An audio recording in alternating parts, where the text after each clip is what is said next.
Bwana Yesu asifiwe. Bwana Yesu asifiwe. Amen. Unajua, tunapozungumza mtu anaweza akaona ni masiala, tena anaweza akafikiri ni hadithi, halafu anaweza akafikiri ni maigizo.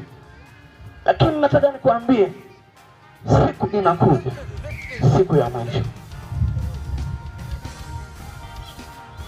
Siku inakuja, siku ya mwisho.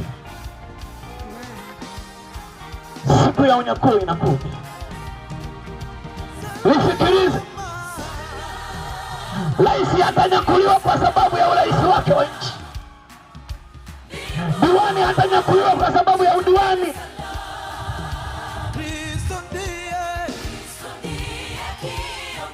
Mfanyakazi hatanyakuliwa kwa sababu ya kazi alizokuwa anazifanya.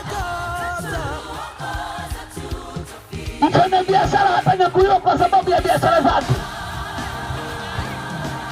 Wala mwenye majumba na fahari hatanyakuliwa kwa sababu ya fahari zake.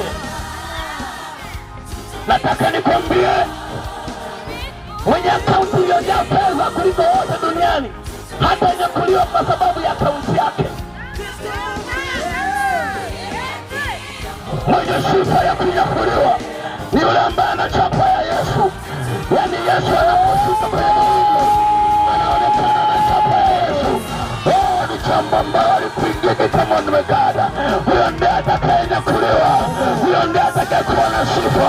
Huyo ndiye atakayekuwa na sifa. Sifa ya ulevi haitakusababisha unyakuliwe. Sifa ya uzinzi haitakusababisha unyakuliwe. Sifa ya utukanaji haitakusababisha unyakuliwe. Wala sifa ya udanganyaji haitakusababisha unyakuliwe. Sifa ya kutoa mimba za watoto haitakusababisha unyakuliwe. Wala sifa ya daktari anayechoma watu sindano ili atoe mimba haitasababisha unyakuliwe.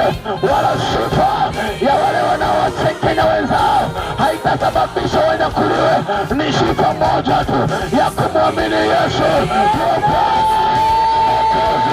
Wa maisha yako, Bwana na Mwokozi wa maisha yako. Full stop.